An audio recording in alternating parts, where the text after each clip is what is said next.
Hey everyone, it's Hannah.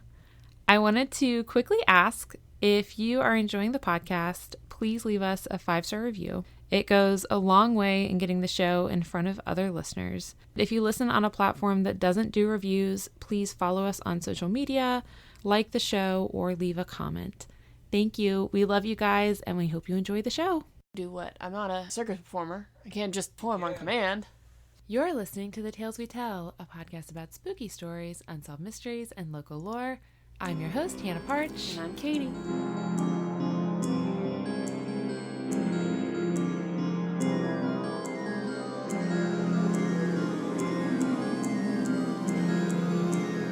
Welcome back.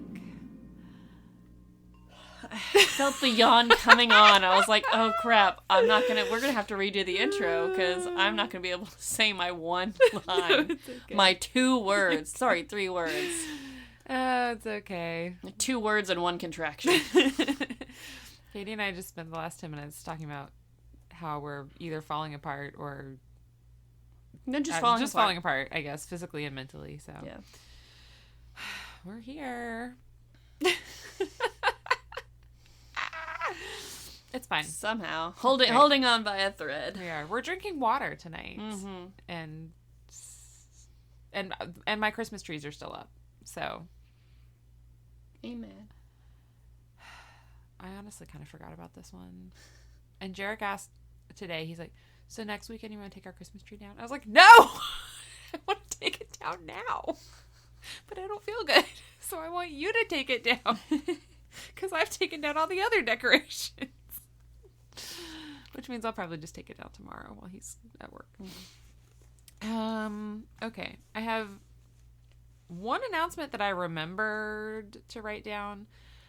I'm almost positive there's something else I'm supposed to announce, and I don't remember what it is. So I can't help you. Okay. The one thing I wrote down was that the episode of the HKL podcast that we're on, which is the, how do you say the name of it? Aware.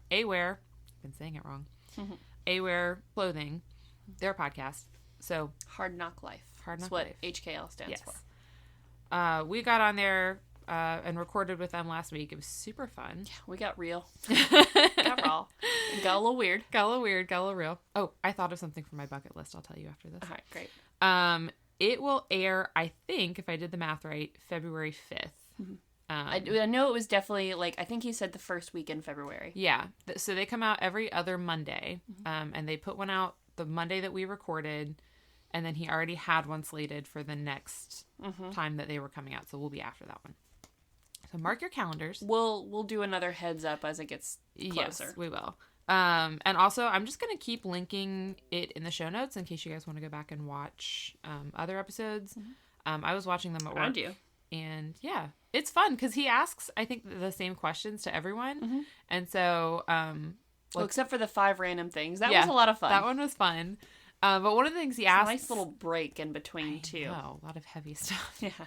One of the things he asks is, what do you do to, deal with your stress? And so I'm getting tips and tricks from other people. Oh, my God. And one person said, she was just talking about deep breathing, which I was like, that's smart. And she pointed out, which I never thought of this, but she's like, that's why people who, vape or smoke are better at calming themselves down because they're just doing the act of deep breathing. I was like, that makes a lot of sense. Also nicotine, but in the moment of just... One of our random questions on that podcast was, what's something on your bucket list? And I couldn't think of one except meeting John Glenn, which I can't do anymore. I thought of one the other day. I want to have sex on a waterbed.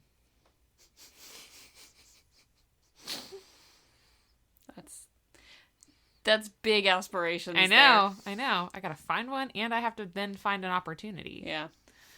So. Hi, Hannah's parents who listen. Aren't you so proud of your daughter's dreams and aspirations? They used to have a waterbed. Not that I would. Gross. That's off limits. Well, we were talking about it yesterday at a child's birthday party, and just the physics of it seems... The motion of the ocean. Yeah, the motion of the ocean. I don't know. I mean, there has to be a reason they were so popular for a while. I know. I think, so when we moved back from Singapore, one of our good friends, like, had just moved over to Russia. Mm-hmm. And so when we moved back, we moved into their house for a while, you know, kind of keeping an eye on things while we looked for our house. Mm-hmm. And I don't remember all the details of it. I just know that it was not our house. Right. And we were there for maybe a year. I don't know. I vaguely remember living there. There was a pool. That was cool. Nice. But I do have memories of there being a waterbed. Okay. And my only, like, real memory of that, I think, and I could be wrong. My dad's going to have to correct me on this. He's going to be like, I don't know where your brain has come up with this. But because of said pool, I would also get ear infections pretty frequently. I would get the swimmer's ear. And I remember, like, laying on the bed in my parents' room, and I'm pretty sure it was a water bed, as they were putting the drops in my ears. And I remember being a real bitch about it, too. Giant baby. Yeah, eardrops are not fun. No, I don't know. Anyway, this was, I mean, I was like 4. Oh, so yeah. You'll forgive me if my memory's a little fuzzy on it. I was like 3 or 4 because I know I had I had to have been around 4 because I had my 3rd birthday when we were in Singapore. Okay. And we were there for. It was about 2 years, I think. Okay. So I must have been 4, maybe a little bit older. Okay. Anyway. Well, are you ready for the podcast? Almost. Oh, okay. I have a little something for you. Oh, okay. This is actually not from me. Oh, okay. Who's it from? My dad. Oh, okay. So I did tell you that the cross stitch that you finished, I gave it to my dad. Yeah. And he was thrilled and just so thankful to have it because he was like, this is truly a surprise. Like, I had no idea. Like, he's like, I'm pretty sure I would have, remembered this too. Yeah. So, like, obviously when she was working on it, she was working on it to be a surprise for him. Yeah. And so he had never seen it because there was other cross stitches. There was one that she had, had been working on before she passed that he gave to another friend and she finished it. So, he was familiar with some of her projects, but he didn't know about this one. Yeah. And he was very excited to, take it back and put it up in his office. Yeah. And so he was super thankful, like just sweet. He I'm was so happy. really, really appreciative and. I thought you did a great job on it. Oh, thank you. And he did most of the work.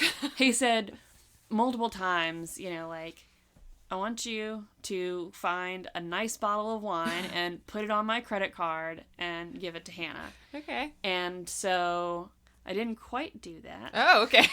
Because we went to the cabin after Christmas and went up to a winery and did the tasting and we tasted one, and I was like, oh, I really like this one. I've had this one several times. I actually bought a bottle to bring back to share with Hannah, or, give Hannah as a present, and blah, blah, blah. And he's like, she likes this one? I was like, yeah. And he's like, well, why don't we do this one? I was like, I know that, she's already had this one. I know she'll like it, so we can do that.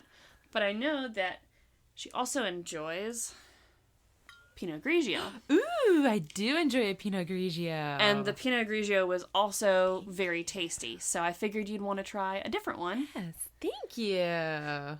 So. This is great because all I have in my fridge right now is a Chardonnay that I was gifted. Yes. I'm avoiding, so. Chardonnay, yeah. Thank you. So. Thanks, Katy's dad. And it's got a dog flying a biplane. Oh, there is a dog in that plane. I love. Well, Chateau Morset, they're big on their dogs. Like, their website is literally the dogs. Is that the one that Walker was hanging out with the dogs all the time? Nice. I like that. So. Very nice. Yeah, that's one of our favorite wineries to visit. And so, yeah, we had a nice little time tasting wines. But yeah, while we were there, like, before we got there, while we were there, I was like, Well, since we're here, Oh my gosh. we find a wine to get to Hannah. He was very adamant Oh my gosh. that he got you a bottle of wine as a thank you present for finishing that cross stitch. I appreciate it. And when my tummy is less in a less fragile state, I will certainly be drinking that. You'll have to let me know what you think, because I've liked just about everything that I've had at the winery, and I tasted the Pinot Grigio, but yep. I feel like it's hard to go wrong with the Pinot Grigio, so. Yeah, like even for a non-white drinker like myself. Yeah. Okay. You ready? Bring it. All right. So, I'm very excited for this episode. Oh, man, I'm trying to think of how to intro it. I'm just gonna, okay. I'm holding your dossier hostage for a minute. Normally, I think of like the intro kind of first. I know. Well, most of mine always start with a question like, what do you know about the Banshee? Yeah, I thought of, I did tell Jarek I was going to try, and, I mean, I don't know that this is super relevant. It is, but, okay, well, fine, we'll try this. Because I was trying to do this earlier before you got here.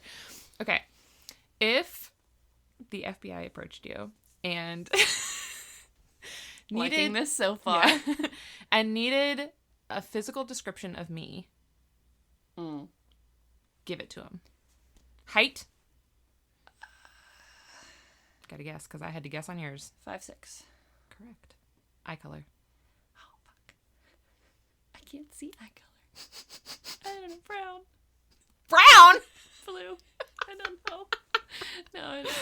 Okay. I was going to say blue first, then I was like, oh, crap. But the glasses threw me off. Complexion. Fair-skinned. Great. With pink undertones. Oh, thank you. See, descriptive. I like that. Hair color. Brown. With, well, you haven't had your teal piece in a while, actually. It's true. Any distinguishing features? Typically wear glasses. Nails are always painted or wearing nails, fake nails. Array of colors. There's no usual. Sometimes it's nudes. Sometimes it's multiple colors. Nope. Okay. See, I've got face blindness. That's okay. It's okay. Any scars? You do have one. I do have one. I just can't picture what I actually it have is. 2 face scars. I can't picture what I feel like face scars are hard to pick out because you're not supposed to look at them. Right?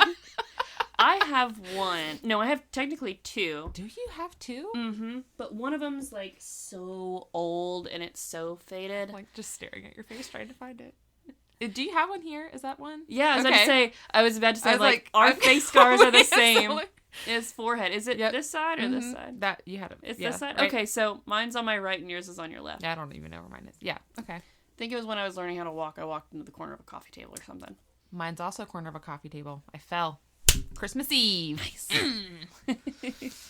My other one is my eye. Yes. My dog bit me. It. Dog bite. Katy's feeling her lip right now. Lip ring. Oh. It's my other scar. Very nice. Okay. Are you 5'7"? Okay. Yeah. 5'7", 5'8". Okay. My guess was going to be 5'8". Jarek said 5'7". I think I used to be 5'8", and I've already Shrunk just a my little. spine problems. That's fine. Okay. Well, the reason that the reason will become clear. I'm going to tell you what our episode is about by also, giving... It's really dark in here. Yes, I know. I cannot see your eyes. Yeah, I know. Okay. I also guessed on your eye color. What did you say? Blue? Yeah. Okay. Great. It's like a blue-gray. Sometimes they're green. They change. Listen, in my research, I got anywhere from, well, for this one particular person, anywhere from blue to yellow hazel, which I was like, those are completely opposite. Those are opposite colors. Those are not... Which are they? One of them I think was brown, and I was like, which is it?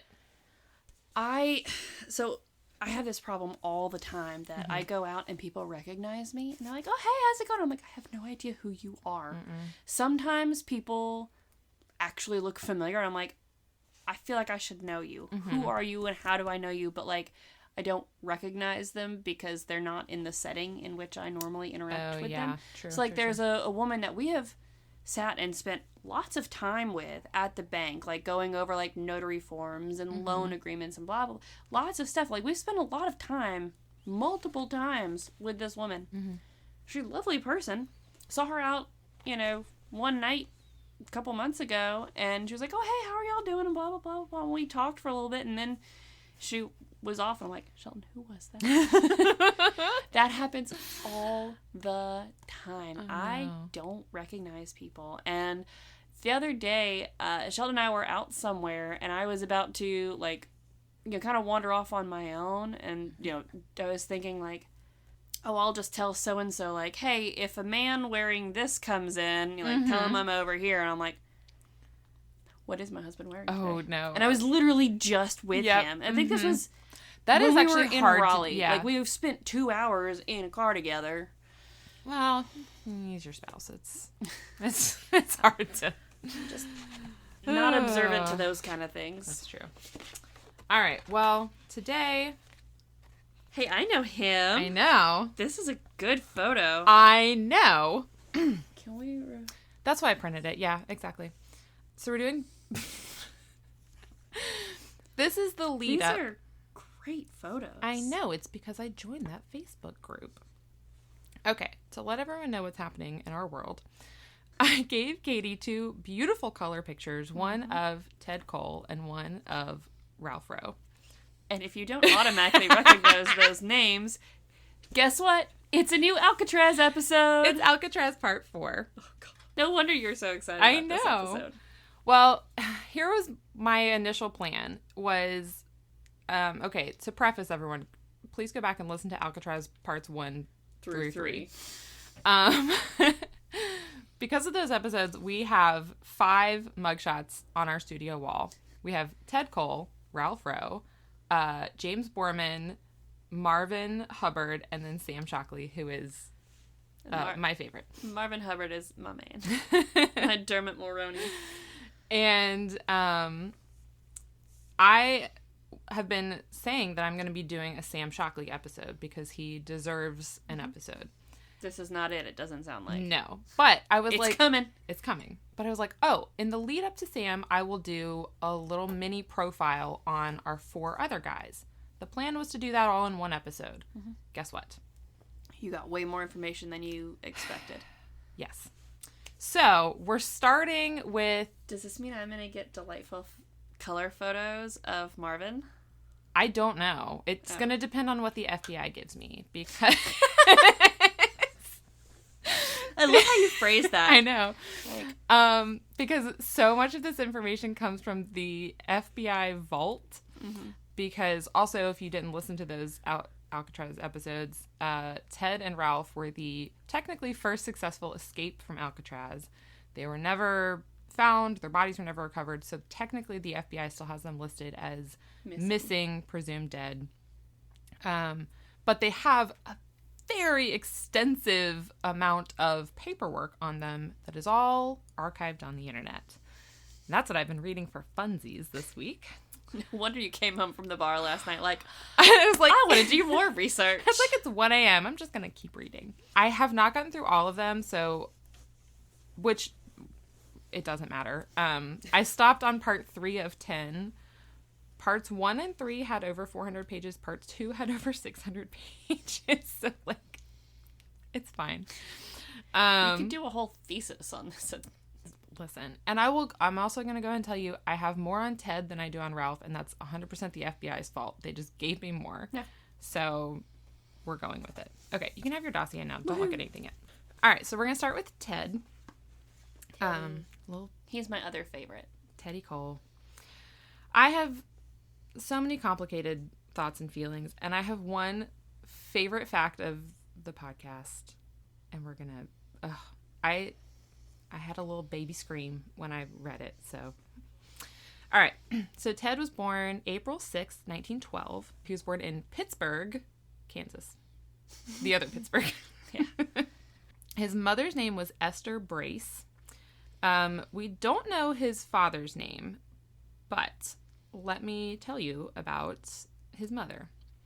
So where did the Cole come from? We're getting there? We're getting it. All right. Yeah. Okay, so Esther had been married. Her first husband was a man named George Elmer Lawrence. And when she was married to him, she had a daughter named Viola, who would go on to get married, and her name would be Viola Dawson. And then George died of, I don't know, whatever you die of in the early 1900s. And Take your pick. Take your pick. And then she married Ted's father. And we don't know his first name, but his last name was Cole. Okay.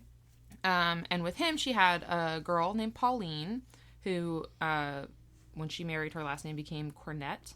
And then You have all the information. It's the FBI, I'm telling you. Also, there's so much drama in this family. And I started this where I, like, read the basics, and I was like, I can't figure out why Ted turned out the way he did. His family seems so normal and nice. And then I got into it, and I was like, oh, God, no. I know why. Never mind. I understand.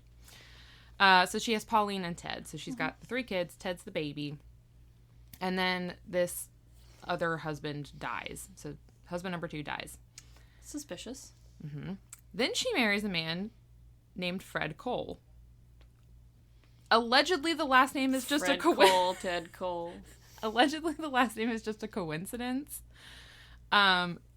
Very confusing when you're trying to do research, and it's like Ted's stepfather, Fred Cole. And you're like, why do they have the same last name, though? This is why. Allegedly, there's no relationship between Fred and Ted's father. So, I don't know. She had a thing for guys named Cole. All right. Okay. Fred, I think, sticks around.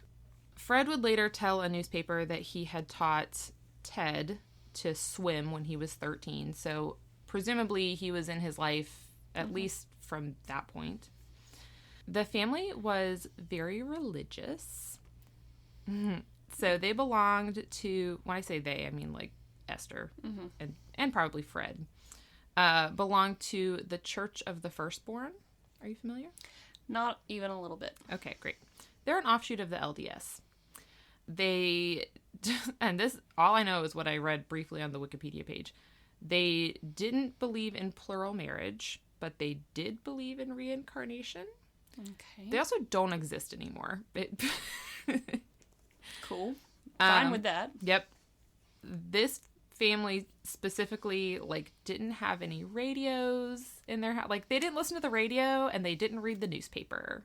So, like, they were that kind of religious. Heads in the sand. Yes. And then this is a quote from the FBI files. So this is someone saying this about them. They themselves, meaning the people of this religion, inflict some sort of punishment on a wrongdoer in their family, but consistently, according to their belief, try to prevent the law from arresting or punishing them. Gotcha. So it's just justice in your own hands. Yes. So, like, oh, you robbed, you broke into that store and robbed them or whatever. Like, we're going to be your alibi so the cops can't take you, but then we're going to take you out back and beat you. Yeah, they're like, we'll acknowledge that it's wrong, but we'll handle it our own way. Esther described her son as lonely. Yeah, because... I know. Okay. I know. She said he didn't have very many friends, and he didn't have any close friends growing up. She also used the word sissy to describe him, which I thought wasn't very nice. Yeah, no, if you're saying that about your own son, you don't love your son. Well, she also, I think, based on this next phrase, she implies that he was kind of a mama's boy growing up. The quote from the file is, "It was neighborhood gossip that Ted spent most of his time at home with his mother." And I think this is when he was like a young, like maybe 5, 6, or 7. Well, he, there's no telling who his father was or when he died, or like we don't know how long he was in his life, so we don't know about any kind of, father figure. Right. He has 2 older sisters. Like, maybe he's just normally like a shy, introverted kid, and he's part of some weird church that you know, unless he makes friends through the church, he's probably going to be a little bit isolated from people not part of his church. So, like, yeah. Yeah. My theory is that him kind of being an outcast or, like, possibly being made fun of or whatever is maybe part of why he, like, rebelled at quite a young age, which we're about to get into.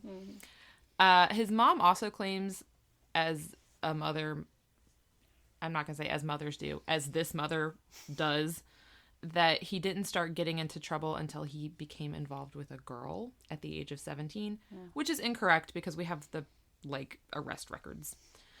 Speaking of, he began becoming involved in criminal behavior as young as 11.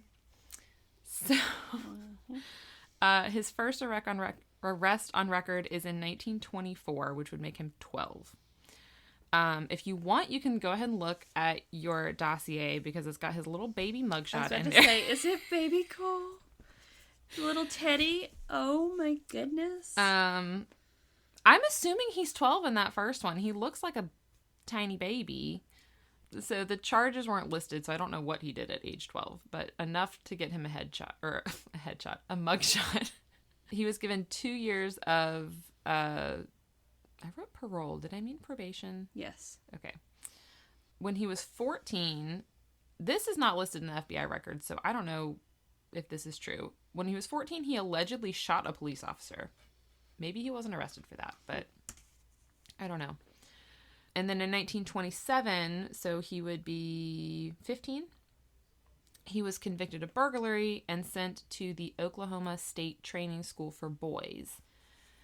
Which, interestingly, I also saw that was possibly just the Oklahoma State Reformatory, which would be in Granite, Oklahoma. And that is the same place where Sam was sent when he was, like, 19, and where he got the shit beat out of him and had his first very severe head injury. So not a very good place to go. So he's there in 27. In 1929, February of 1929, Ted meets Marie Wynn, who is 16. He is also still 16. He's almost 17. He meets her in Alpena Pass, not Texas, Kansas. And 3 weeks later, they get married. Because of course they do. They both list their ages as 18 on the marriage license, which I think was pretty common back then. Also, Ted's parents did not want them to get married, but oh well, they did. And then in August, Marie left him. She was like, done with this. I don't want to be married to you anymore. And Ted went to Oklahoma and stole a car. I don't know if it was... That seems like a pretty normal grieving response, especially for a young guy. Yeah, and I those two things could have been reversed. Maybe he went to Oklahoma and stole a car, and she's like, I'm leaving. She's like, I'm not going to be married to this. Or maybe she left, and he was like, ugh, I can't deal with it. I gotta go. Maybe she left and took the car, and he was like, well, crap. I need a car. She took the car, and he won. That's true. He did come back to Arkansas with said car and tried to visit Marie, so he's like, not over it. But while he's in town, police are like, that's a stolen car. You're under arrest. So he gets arrested and charged with grand larceny and sentenced to 2 years in the state penitentiary. And then in September, so I don't really know, I'm just going by dates that I was given, okay? So this happens in August. The very next month, he's not in prison, so whatever. Instead, he and some buddies... they go to a Dr. Pepper bottling works plant in Tulsa. Cool, because I love Dr. Pepper, so I support that. Yep. That sounds like a great field trip. Yep, they go in with some guns and they rob it. I can't imagine a bottling plant is the place for... A strange place to pick for, like, wanting a lot of money. I don't, if I think of, like, places that have a lot of, cash, I don't immediately go, soft drink bottling factory. Yeah. Maybe the big Dr. Pepper name made them Doctor. I don't know. They have those mushy teenage boy brains at this point. That's the other thing. With those descriptions, you're supposed to guess how old the person looks. Yeah. I wasn't going to do that. You're also supposed to guess how much they weigh, which we ain't doing that either. We're not playing that game.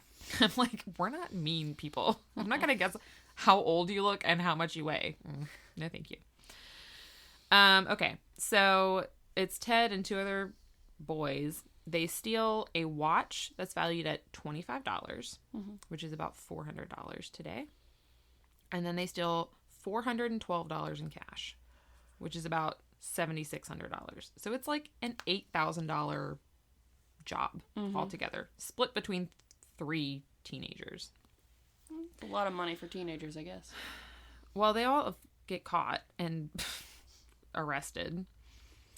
According to one newspaper, when Ted goes in for his court appearance, he goes before the judge and he, quote, smiled insolently and pleaded guilty, at the same time flirting with a girl. I love it. I love it. He's a bad guy. He's a criminal.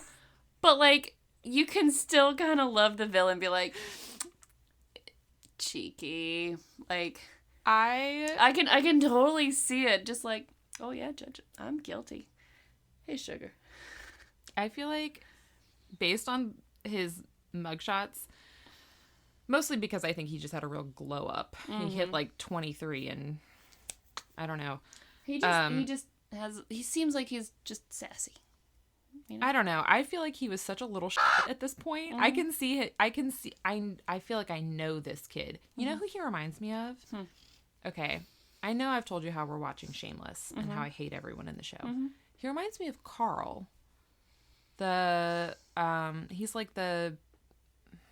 He's the Gallagher who like goes to juvie and comes back and has the cornrows and then just sells guns at school. and just intentionally makes bad choices because he thinks they're cool. But also you're like, well, you have a really shitty home life and Frank's your dad. So like, I kind of see why you make shitty decisions, but also like, you're a little shit. Like, you're a little piece of shit. I don't know. This is what I'm reminded of.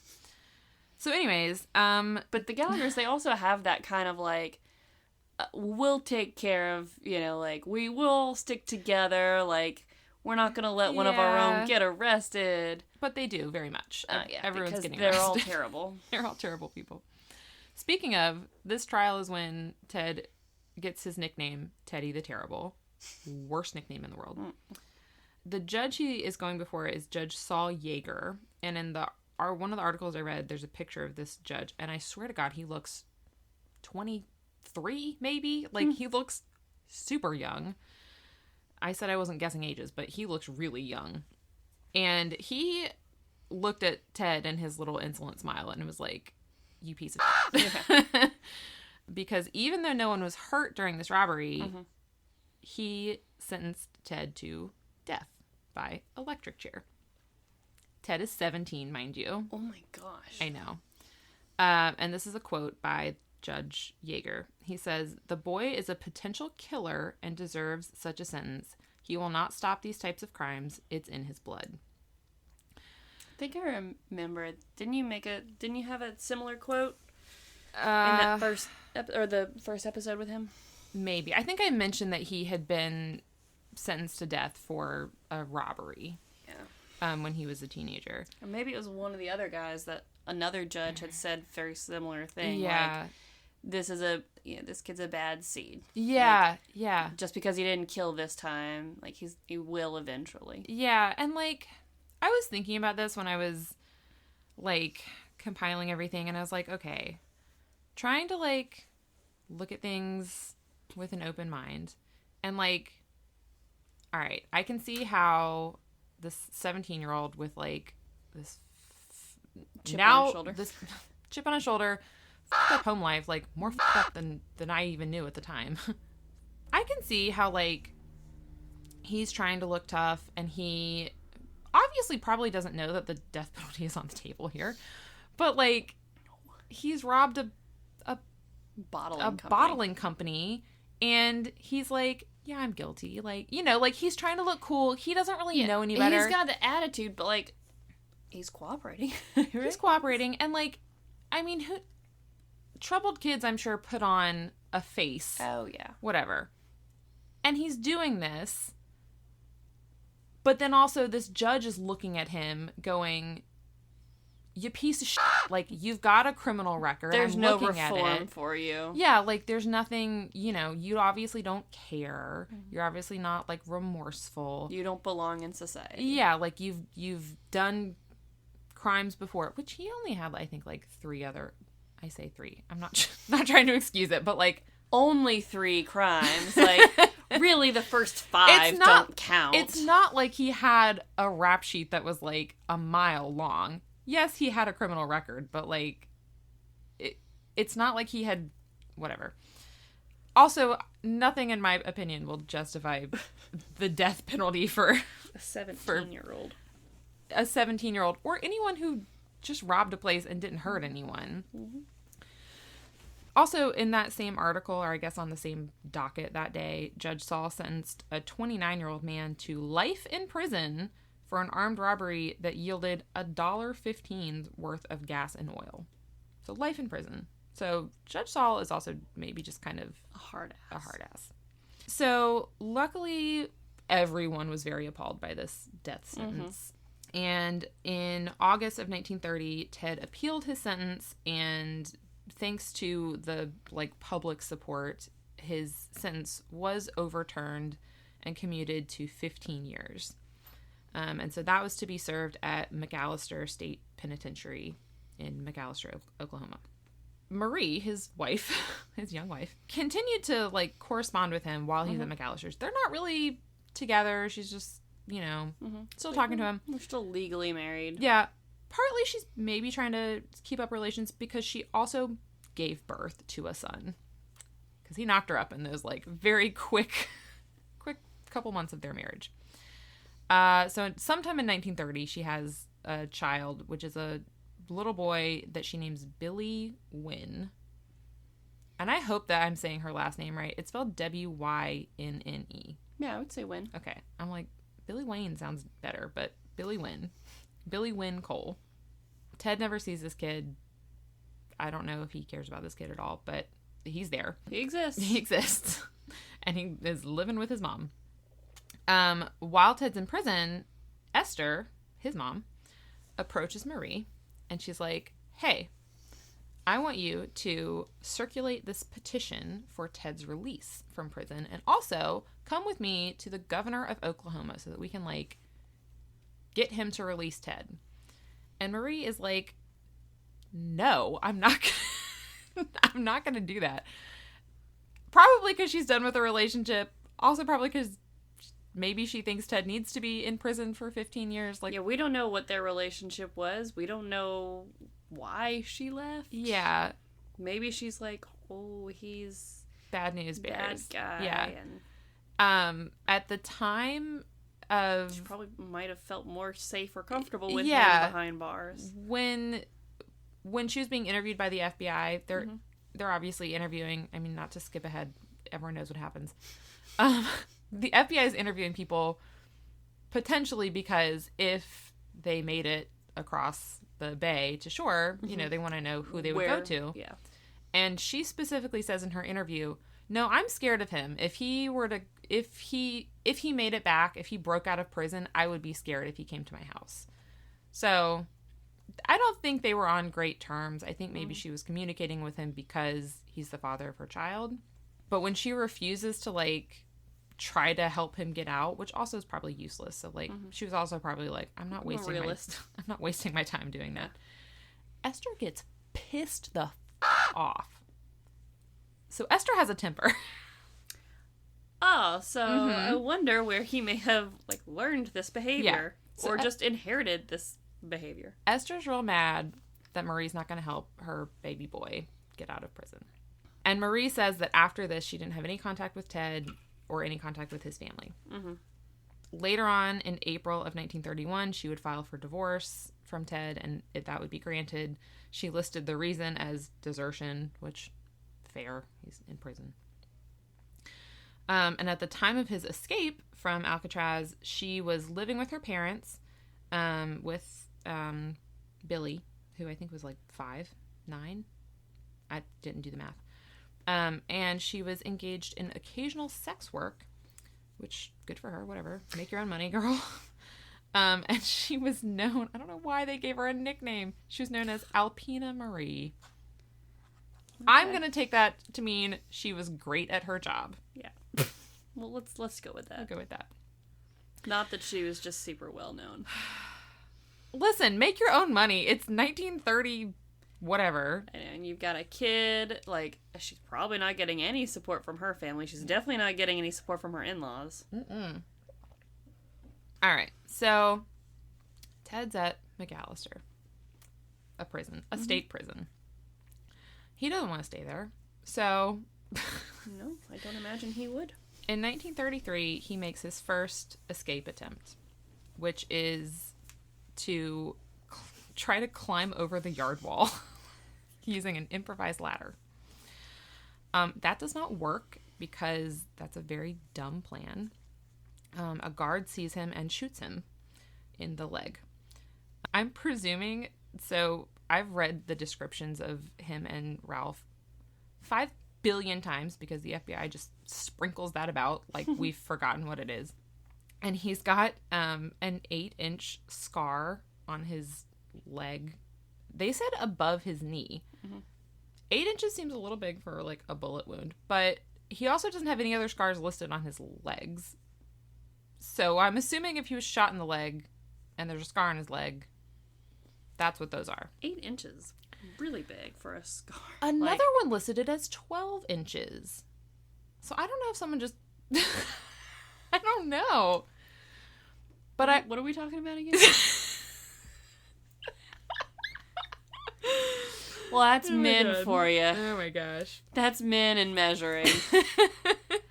Okay, so really it was probably like 3 inches. Maybe 4. Yeah, 4 on a good day.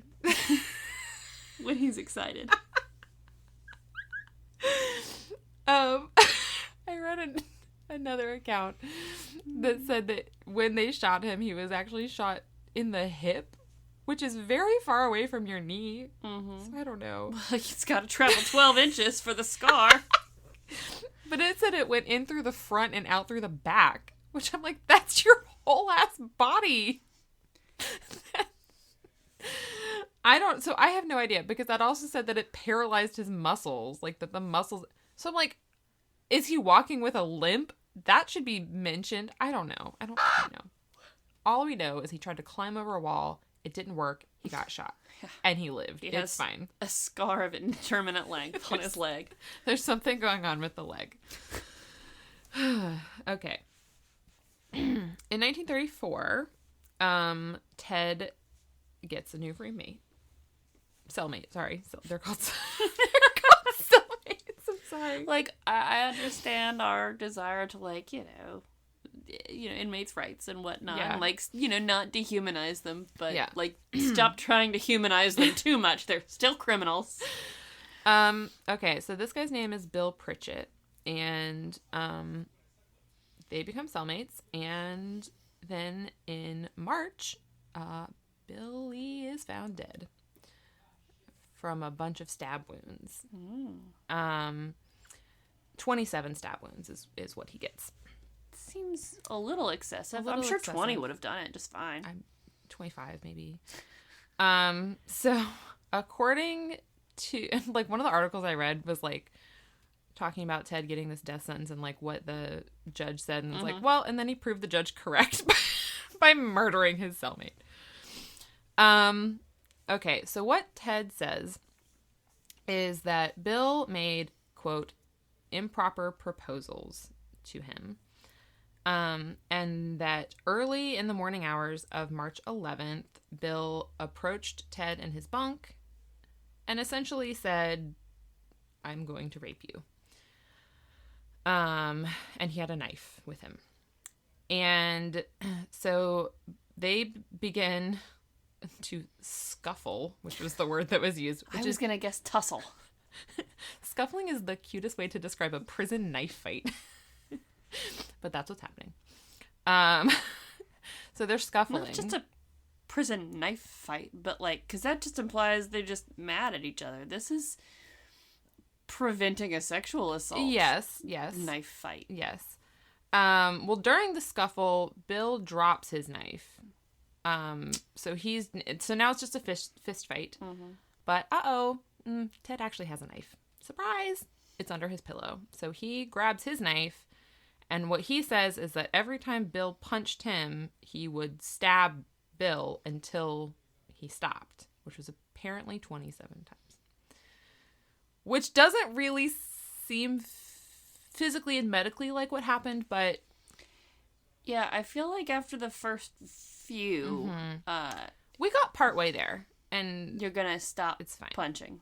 I mean, I understand, like, adrenaline's a hell of a drug, and so, like, while you're fighting, you might not, like, you're gonna feel the stab wounds. Yeah. It's just, you might feel it less, or you might just have enough of that craziness running through you that you can keep going for the first couple. Yeah. But, like, I think by the time you hit stab wound number 5, because also it's a physical exertion. Yeah. Your heart's pumping all that blood throughout your body, and you got all these new holes there for all the blood to seep out. So, like, the blood has a lot of new places to go. So, basically, you're losing a lot of blood a lot faster than otherwise. Yeah. So, I feel like he would have to stop punching him before the 27th time. Yeah.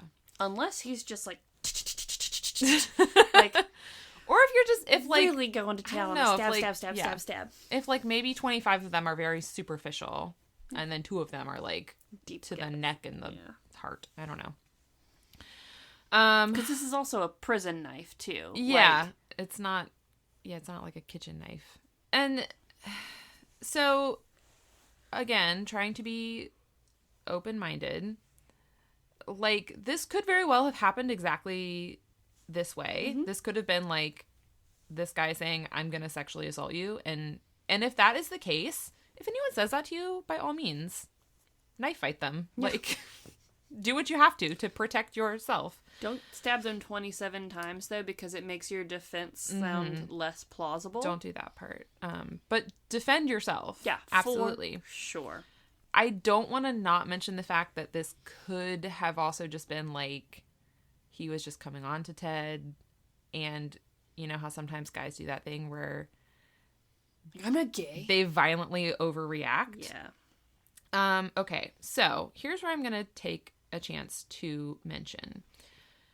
There were a lot of secondhand accounts of Ted that varied a lot between, like, he was quiet versus, no, he was actually really talkative, or he was a loner in prison, or actually, no, he had a bunch of friends, or, like, he went to prostitution houses a lot versus, oh, actually, there's a quote that literally says he did not particularly associate with women. So, like, who knows which of those are correct? But there was one tiny little remark that alleged that he had a homosexual relationship with someone. And that's when I had a little tiny scream. Because I'm like, ew! Is he maybe a queer icon? Not an icon, sorry. But just like, little baby queer love story I love. This, essentially someone alleged that he had a relationship with his friend Joe Harris. I am still looking for details, and I will let you know if I find them. All I know is that one person said it, and I don't know. And one person did say that he didn't particularly associate with women, so, like, I don't know. But But, you know, just whatever. Because you're not, like, super into women and going to brothels all the time doesn't mean automatically you're gay. Yes. And, like, whatever. I love a good bisexual love story, which is what I'm assuming it would be. Anyways, I'm just suggesting possibly that this could be partially motivated by some internalized homophobia, which is also a thing. Anyways, I just needed to throw that out there. I also needed a place to insert my little, someone said he might be a little queer, which sorry, I love it. Okay. All right, so Ted claims self-defense, obviously. And before anything really happens with that trial, he makes another escape attempt from McAllister. And this one is successful. He puts himself into a laundry bag and just gets taken out with the laundry.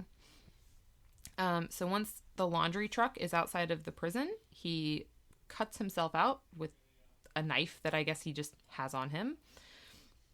And then he, presumably with the same knife, threatened the two people driving the truck and just got away.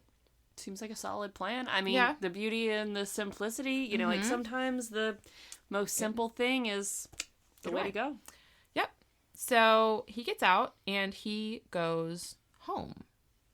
And when he gets home, his stepdad, Fred, is like, you really need to turn yourself in. Which Ted's like, no thanks. I'm here, so I'm not going to do that. And then his stepdad calls the police on him.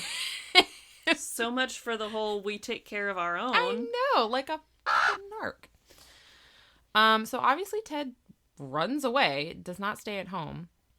I think the way it was said was like his stepdad went like inside and called the police. And then like when he came back out with the police, Ted was gone. I'm like, yeah, did you really think he was going to stick around and wait for the cops to show up, dummy? So he's on the run again, and he finds a man, or he approaches a man named J.A. Rutherford, and he asks him for a ride.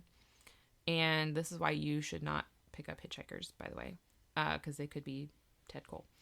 Cause I don't know. Look at this picture. It's not really much of a... I know. I'm just kidding. Do not pick up handsome hitchhikers. Because Rutherford did that, and he's like, sure, I'll give you a ride. And they get in the car, and then Ted pulls a gun. Where did he get a gun? I don't know. Anyway. He's got one. And then he forces Rutherford to drive him to Illinois, which seems far away. But our favorite... Which is probably the goal, right? You know, get as far away from, you know, police who would recognize him. So, I think when he gets there, he, like, lets Rutherford go, and at some point he doubles back and goes to Texas. He's got some family down there. That's right. That's smart. Throw him off the trail. Like, yeah, somebody you'd be like, oh, I was held, you know, captive by this person, and he made me take him to Illinois, so now they're all going to look in Illinois for him. Well, and that's exactly what Rutherford did, is he, like, obviously immediately goes to the police and is like, I was just kidnapped. Like, duh, that's what I would do. Anyways, police get on Ted's trail. They track him down. They find him in a Dallas hotel room. Because I think he's also, like, committing small robberies along the way. Mushy boy brain. Yep. So he gets arrested. Instead of taking him back to McAllister's, they're like, we're just going to put you in the Oklahoma... Texas prison. Well, no. They're still going to take him back to Oklahoma, but they're like, we're going to put you in the Oklahoma City jail. Just for now. For, I guess, to await sentencing. So they put him in there, and Ted's like, cool, I'm just going to leave. I'm going to make everyone's life a hell while I'm here. This is my favorite part. Besides the gay part. I'm here, and I'm going to make it everyone's problem. Exactly. So, he gets there, and then immediately, April, I think is when he gets there. I don't know. When the trash cans were being taken out. So normally trash cans get taken out of a building.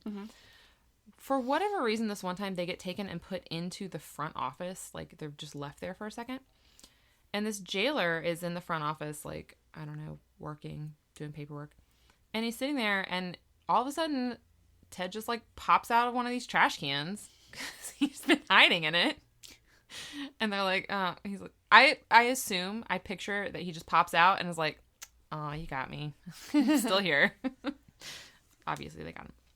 He was regularly put into heavy shackles, like handcuffs and leg irons or whatever. But it would become, quote, his standing joke to have his leg and wrist irons laid neatly beside his cell door each morning. Because he would just slip them off. Chris Angel his way out of them. I don't know how. I found a picture. It's a terrible quality picture, and I tried to print it for you, and my printer destroyed it. But it's like a full body shot of, it's like one of his mugshots from Texas. But you can see his hands, because I was like, maybe he just has weirdly small hands, and he can just like slip it. No, his hands are normal sized hands. So, I don't know. Chris Angel? Joe Bluth? Anyone? I want to know how he was doing it. He kept a bobby pin on him at all times. I don't know. One reporter described him as, quote, an eel-like little man. Slimy? Such a unique way of insulting him. For the record, per his Alcatraz information, he's 5'7.5", and at the time of his Alcatraz intake was 135 pounds. So he's my size. He's small. He's a small guy. Yeah, he's my height and less than me. But he's a small guy. My normal weight, not my almost 2 years postpartum. Yeah, whatever. But normal size hands. I can't emphasize that enough. Also, maybe double jointed in all of his wrists and ankles. I don't know. They didn't mention that his hands were broken every morning or something. He also somehow removed his cell bars but he was caught right before he was gonna escape. I don't know. And then finally, they were at their wits' end with finally, quote, his cell was wired with a loud speaking device which amplified his every move. So finally they just put microphones in there. And I hear this oh, what's Teddy doing? He's messing with something. Moving around. Oh my gosh. May. April to May. He was there for a month. So finally in May, wreaking havoc. He's taken to Guthrie, Oklahoma for sentencing. And I cannot imagine the relief of everyone in Oklahoma City. Bet the other inmates, too, were just kind of oh, God, so glad that guy's gone. Can you imagine when they put in that sound system? Oh, what in the hell? You just hear him, rustling around. He's fine, take me to prison, just not whatever prison he's going to end up at. So he's taken to Guthrie. A federal judge sentenced him to 50 years on a kidnapping charge. So he was serving 15, now he's got 50. All right. Here's a fun story, aka more Cole family drama. Okay, so I told you about his sister Pauline, who married a cornet. So her husband's name, I don't know what his real name was because FBI files are not quality scans, but he went by the name Rebel. And according to Rebel, after Ted's kidnapping sentencing, Esther approached him and was like, hey, I need you to kill Mr. Rutherford. A little late. I know. It's after the sentencing. I know. And I was like, I guess she's just mad that he went to the police and said he was kidnapped. I don't know. You have to do it before the trial. Get rid of the witness before the trial. No witness, no crime. I don't know. Yeah, I'm I don't know what her... Anyways. But so Rebel's I'm not going to do that because that's an insane thing to ask of someone, Esther. And so Esther got pissed off again and convinced Pauline to leave him and come back home with her. Jeez. So Pauline leaves her husband, and after 4 months, Esther and Pauline run into Rebel on the street. Esther calls Rebel, quote, a yellow-belly son of a bitch. This is a church lady, by the way. Allegedly.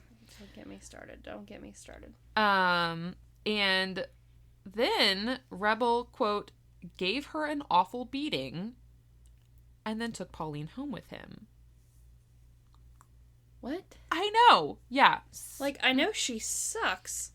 Yeah. But, Pauline, why are you going to go home with a man who just physically beat your mother? I mean, probably fear.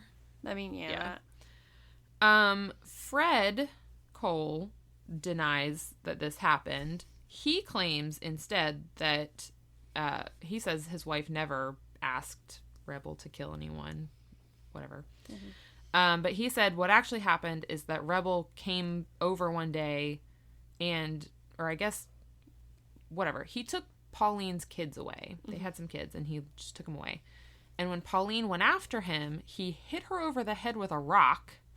And then when Esther tried to protest, he hit her over the head with a rock. And so then Pauline divorced him, but then she got back together with him. So, like, this is the family that Ted's coming from. Yep. And, like... Toxic. Very toxic. And, like, when the FBI was interviewing Esther, which, by the way, all they ever said about her, like, at the beginning, was that she was close to a nervous breakdown and or too hysterical to interview. Which was like, okay. Probably on purpose. Well, you know how women, we be having uteruses and hysterics.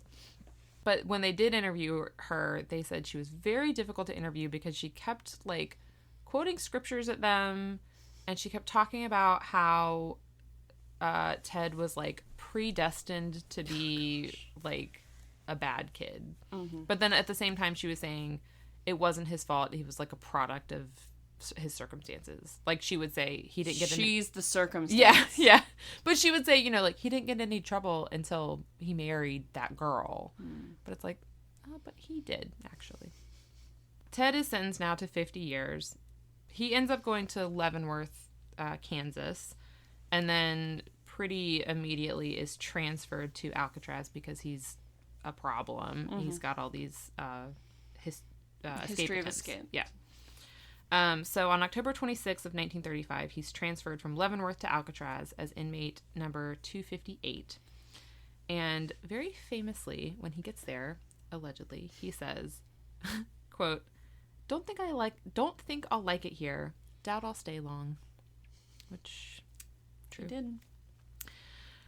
His intake paperwork lists him as, quote, vicious and with recommendations for maximum custody and discipline. They also listed his IQ. Do you want to guess?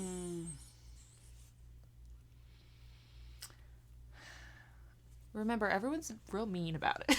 About everything. Yeah. No, I'm guessing it's not that high. Mm-hmm. You'd be correct. But, I mean, is it accurate, or are they just, like, assigning an IQ? Like, did he take a test? Kind of a thing. I don't know. Well, because they have a mental age also, which is accurate. I mean, which matches what his actual age is. Right. They have his IQ listed as 69, which, per the 1937 classifications, would be, quote, mentally defective or moronic is, like, the word that they used. So, like, in a lot of descriptions of him, like, they'll say he's vicious and moronic, which, before I read the IQ thing, I was like, you guys are being real dicks about this. Like, you don't have to be mean. Later classifications would call this rating, like, borderline or extremely low. I don't think that it's necessarily super accurate based on secondhand accounts of Ted as a person. I think whatever testing may have been done, he might have intentionally tanked. Yeah, or he just maybe, like... Or just didn't care. Didn't care, yeah. I don't think it's he's secretly a genius. No. Yeah, I just think he's smarter than he either let on or just smarter than he cared to, exhibit. Yeah, or cared to try. Cared to just prove. Yeah. One of his friends, Floyd Hill, essentially said that. He said he's smarter than everyone, like, gave him credit for. Yeah. Several inmates said that he was constantly planning ways to escape. There was one time that Ted saw a letter that another inmate had received from their mom, and Ted noticed that the return address, was on the mainland, like, nearby, and he memorized the address as, like, if I escape, I might go there. Like, so that's pretty, like, that's not mentally defective.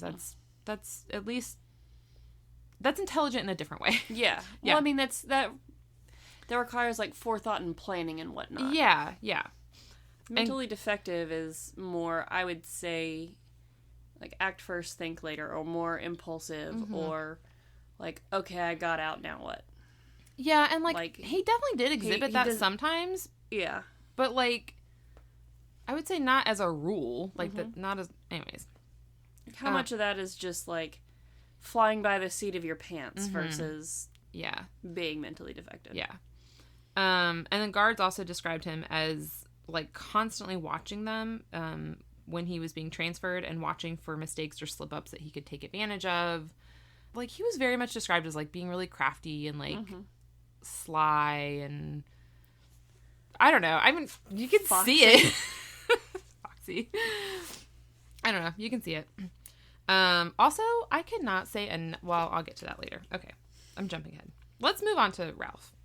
Okay, so Ralph was born February 2nd, 1905 in Excelsior Springs, Missouri.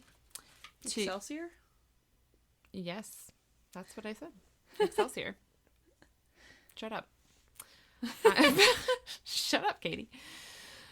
He was born in Missouri, is what's important, to Martha Jane Hickey and John Rowe.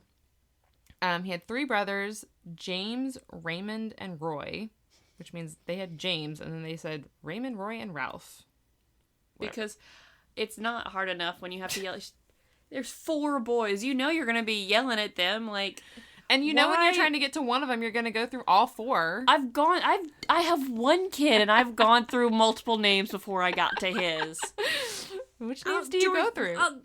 Jory, Olive, no, Walker. Dang it. Oh, gosh. He also had a sister whose name was Alpha.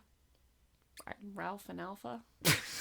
Ralph Alpha? I'm just telling you what the FBI told me.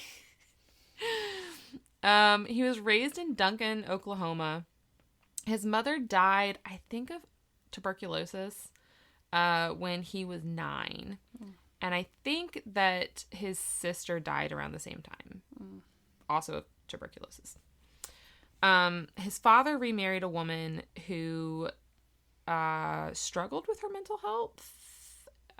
Is the way I'm going to put it. The way they put it was someone who had been committed to the Oklahoma Insane Asylum for some period of time. And also she mistreated the children. So not great. And because of this, the boys all just started running away from home. And then began committing crimes, I guess. Because they had to support themselves in some way. Yeah. So Ralph's first arrest on record is in 1923, so he'd be 18. And it's for robbery in Pomans, California. Do I have a picture of... Oh, yeah. Sorry, you can look at Ralph. I forgot. There might be more pictures of Ted in there. I don't know.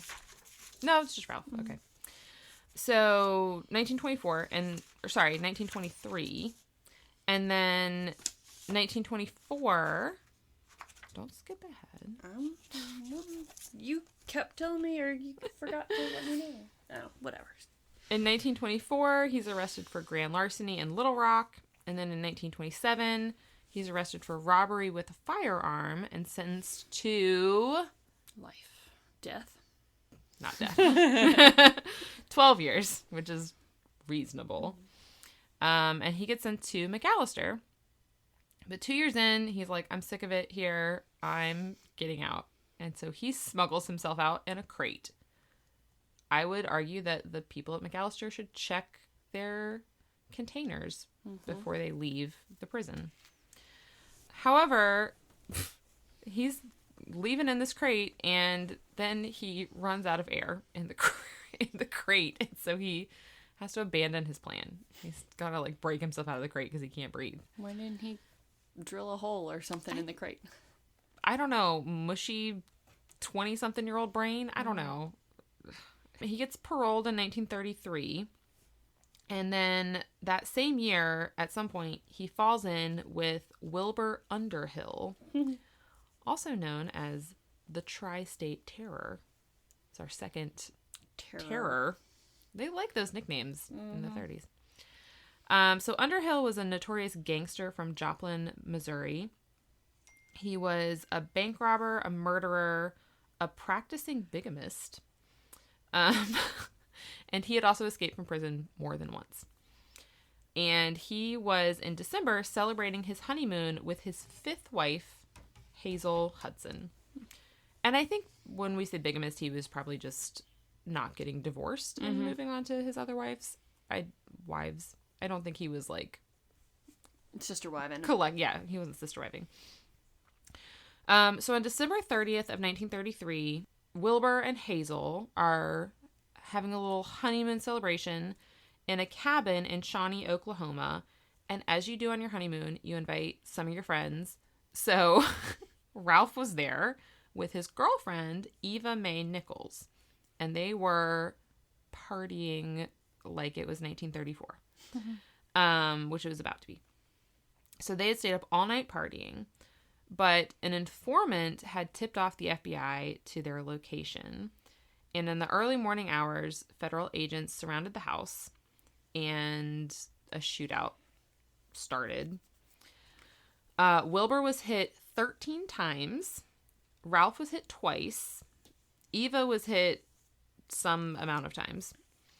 Wilbur escaped down the road, but was captured and taken briefly to a hospital, and then like immediately to prison where he died of his 13 gunshot wounds.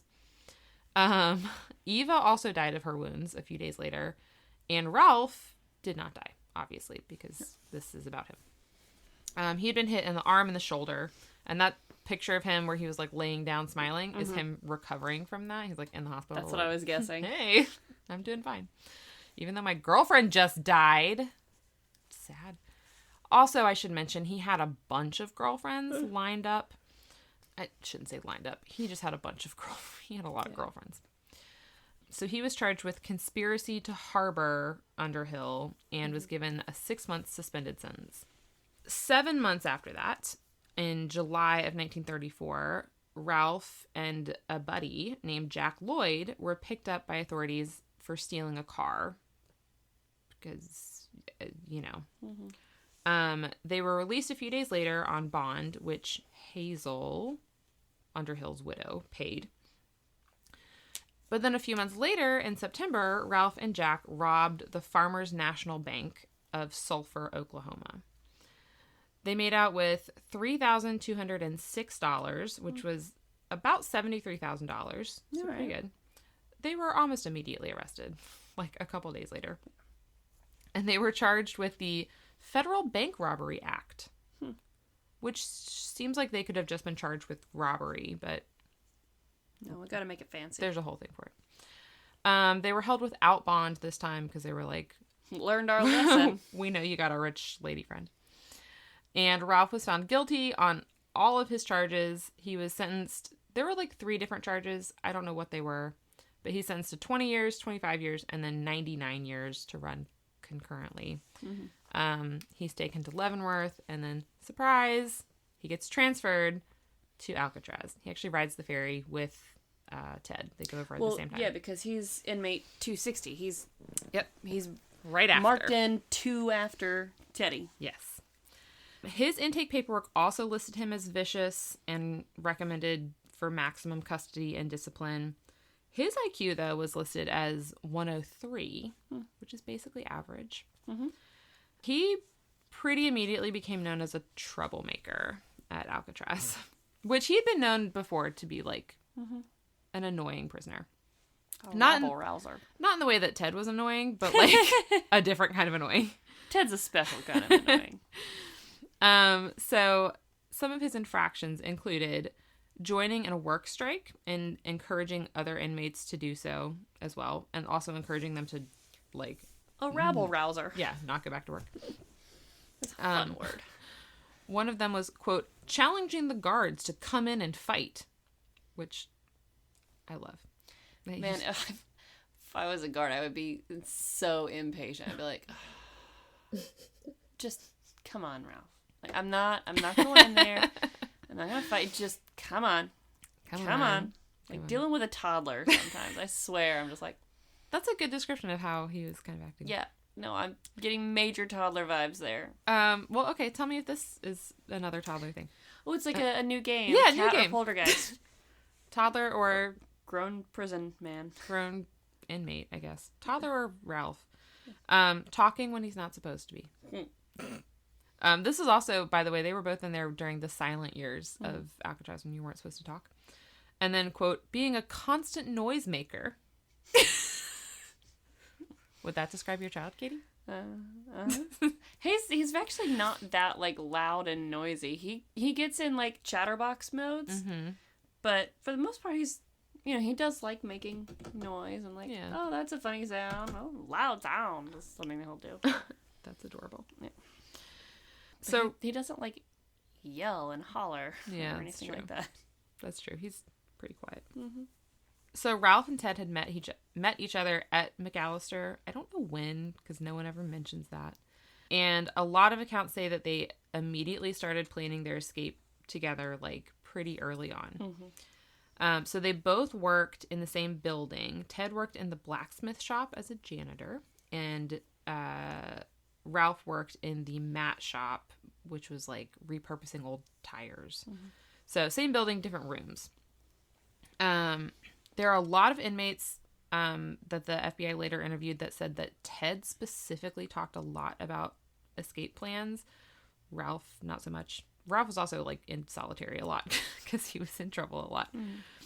But Ted would allegedly boast about being a good swimmer. He said he was a really good swimmer. One person did mention that Ted was in pretty good shape and that Ralph was not good shape, but was, like, underweight and also sick a lot. Again, he was in solitary a lot where they got fed, once a day? Yeah. It was, like, a little bit of, like, stagnant water and moldy bread or something. Yeah, he's not getting fed very well. And I think he had, like, stomach problems, like ulcers or something. And he was, like, in the hospital or whatever a lot. And so Ted had a couple different plans, some of them better than others. Mm-hmm. So, like, his main one was to use assistance from the outside, which was, like, no one knows if they did or not. But he talked about communicating through the laundry, because the laundry would go out to the mainland. Mm-hmm. Or possibly communicating through, like, a prisoner who was being released. There is some evidence that he did that. There's too much to get into. Whatever. Some of his plans were not so great. One of them was to use a 5-foot garden hose as a breathing apparatus and hide under the dock, under the water, until a good time to, I don't know, swim away. I don't know what the rest of that plan was. Another plan was to kidnap the warden. And warden dumbass? Yeah, just kidnap him. Just a easy plan. Yeah, easy no problem. kidnapping. Yeah. And what they ended up doing, which we kind of already covered, was essentially they cut through the bars of a storage room in the blacksmith shop, which was unnoticed. Mm-hmm. And there's only one guard for that whole building. In between checks, so there was checks were done every 30 minutes. So in between checks, it was December 16th, 1937, between the 1 o'clock and the 1:30 check. They removed their bars. They punched out 3 panes of glass. They had an opening that was roughly 9 inches by 18 inches, which seems very small. Mm-hmm. Maybe not for Teddy, who's little. Mm-hmm. Ralph is 6 feet tall and 170 pounds. I don't know how he got through the small hole. Anyways, they made their way down to the water. They broke a lock on the gate. They had a wrench. There was at least one eyewitness that claims to have seen them in the water. They said they saw Ralph struggling to stay afloat, but they said Ted seemed to be swimming okay, but staying with Ralph to kind of help him. And then, as always reported, there's a really heavy fog. The water was unusually choppy. It was really cold. But famously, they were never seen again. Bodies were recovered, like, within a certain period of time. Their bodies were never recovered. So, shrug shoulders. I like to think that they made it. Yes. The FBI immediately put out their pictures and descriptions. Some of them used the worst mugshots ever. One of them used, like, that 12-year-old picture of Ted and, like, the picture of Ralph in a hospital bed. I'm like, why? They don't look like that. They don't look like that. They began interviewing and placing surveillance on, like, family. Both Ted's mom and Ralph's aunt said multiple times that it would be better if their boys had died. Like, Ted's mom constantly repeated she wished Ted had died. Like, she wished he was dead. And I'm like, who the fuck says that? The woman who is, like, trying to save her baby boy from prison multiple times and, like, alienating other people over it. Who says that? The woman who wanted to go to the governor. I know. Jeez. All right, so I'm just going to tell you about a couple sightings to wrap it up. Okay. I'm just going to tell you about my favorite ones. December 21st, 1937. A woman named Mrs. E.G. Hurst reported seeing Ted Cole on a train going from San Francisco to L.A. So she's on a train. She sits across from a man, and she noticed that he looked like a guy that she had seen in the newspaper. So she describes him as in his mid-20s, 5'8", which she's playing detective now because he stood up to go to the bathroom, and she stood up too so that she could measure him against herself. 145 pounds, a turned-up nose. Mm-hmm. This is where I tell you, so many people mention Ted's nose now. I did. I know. The very first episode, I mentioned his turned-up nose. I feel like I would mention his eyes because they have burned themselves into my soul. But yes, his nose is mentioned like, I don't know. It's now his most distinguished feature. Dark hair and dark eyes. Who knows what color his eyes are because they're listed as every color that there is. He has eyes like the Banshee. No, the Banshee only has red eyes. That was like the one... I thought she had red or blue eyes. No. Or, what am I thinking of? Her hair? Her hair. Oh. Red or fine. White. He has eyes or like black. The Banshee's hair. Or gold. This person, this guy, man, very pale, slender, no scars that she noticed, and wearing glasses and a new suit. And when she tried to talk to him, he said that he was hard of hearing. Love that excuse. I can't hear you. I'm deaf. But she said he appeared to be very aware of the train whistle and anytime someone came into the car. So she's like, he couldn't hear me, but he could hear, which is like, read the room, Maybe he lady. just didn't want to talk to you. He didn't want to talk to you. She said he was reading several newspapers, and he got off at the Glendale stop. And when she reported this information, she very confidently identified him by the photographs that she was shown of Ted's 1935 mugshot from Dallas, which is the one that I don't have to show you because the FBI has terrible scans. However, they interviewed everyone at the Glendale station, which this to me doesn't mean anything because who's looking out for this? No one there reported any sightings. And then the conductor on the train, who claimed to have, quote, an unusually good memory for faces, said that he didn't recognize him. And he said he would have remembered him because of his nostrils. Okay. On the 27th, a pawn shop dealer reported that a man matching Ted's description, again, came in to pawn a suit. Didn't know you could pawn suits. Okay. He used the name Paul Stulges, and this pawn shop dealer said that he recognized him from the paper, specifically a scar that he had. Which, I say it's hard to look at... I mean, I notice all of his scars now because I've read about all of them. He's got that one. He's got one on his lip. He's got one on his cheek. And he's got one underneath his chin. Oh, yeah. Anyways. I would not notice those from, well, I don't know. It looks like he has an eyebrow scar, too. I think he just cuts that in there to look cool. Like Vanilla Ice. So he described this man as 27 to 30, which there's no way in hell. I don't know. Living a few years in Alcatraz probably ages you some. Maybe. He said he was 5'10" and 155 pounds. He must have been eating well after he escaped. Maybe. Eyes, quote, color undetermined, but appeared to twinkle. Got a little twinkle in those eyes. A round face, dark hair, and a scar on the middle of his right cheek. I don't know. That's the only thing they got right. He doesn't have a round face. You don't see a twinkle in those eyes? No. I'll Photoshop that. Afraid not. A little twinkle in there. maybe a twinkle of, mischief.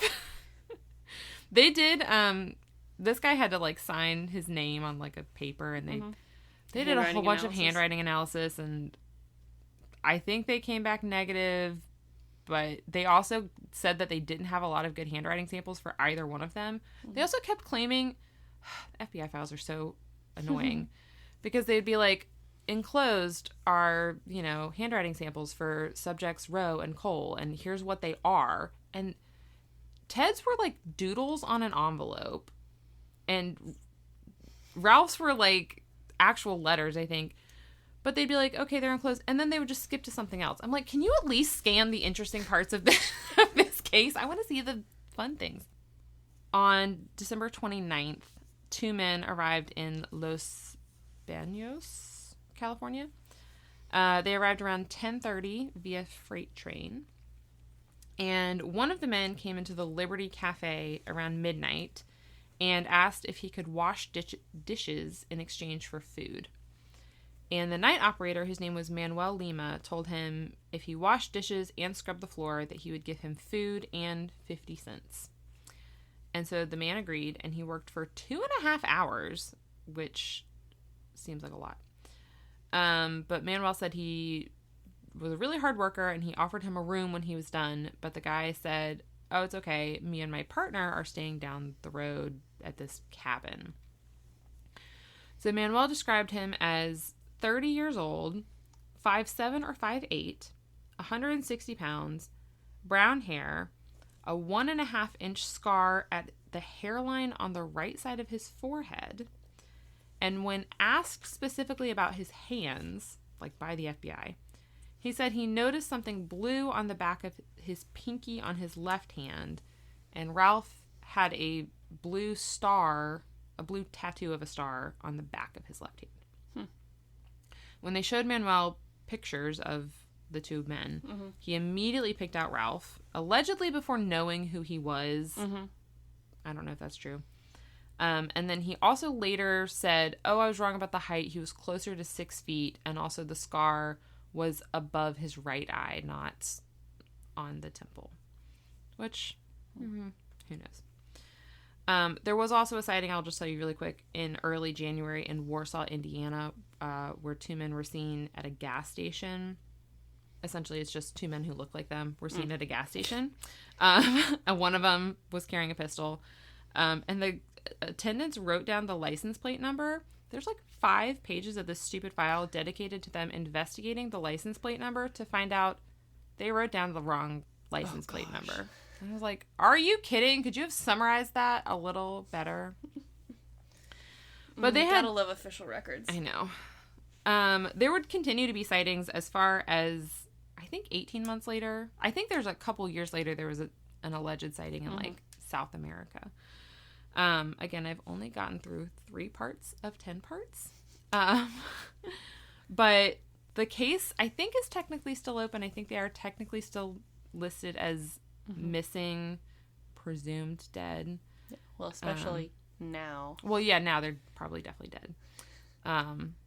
But that is part 1 of 2 of 4 and 5. Gosh. We're going to, like, sub, I should say I've already been reprimanded once for doing more Alcatraz episodes, so if y'all don't want to hear these, just skip them. Who reprimanded you? Who do you think reprimanded me? My husband. I'm embracing the mental illness right now, and I'm in a real hyper-fixation moment, and it's making me happy, so we're going with it. Well, if you want to see some of the extra mugshots and the color mugshots, you should check out our Facebook and Instagram at the Tales We Tell podcast. If you want to see pictures but don't do the social media, go to our website, thetaleswetellpodcast.com. And if you want to support us and get yourself some sweet, sweet swag, you should check out our Redbubble store. We've got a couple different logos, and you can put that on anything. And if you want to support us but you don't need this stuff, become patrons at patreon.com. Search The Tales We Tell. You get early access, commercial-free listening, sometimes some fun bonus content, and love notes and stickers, Christmas cards. Again. All that good stuff. So. Yep. And you guys already know what next week will be. So, again, I'm sorry if you hate this, but it's what I'm doing now. And I'll get to work on another till we get off. to break it up. Also, there's a Facebook group you guys can join. It's called Alcatraz History or something. I don't know. Anyways, everyone have a great week, and we'll see you next week. Bye-bye. Bye-bye.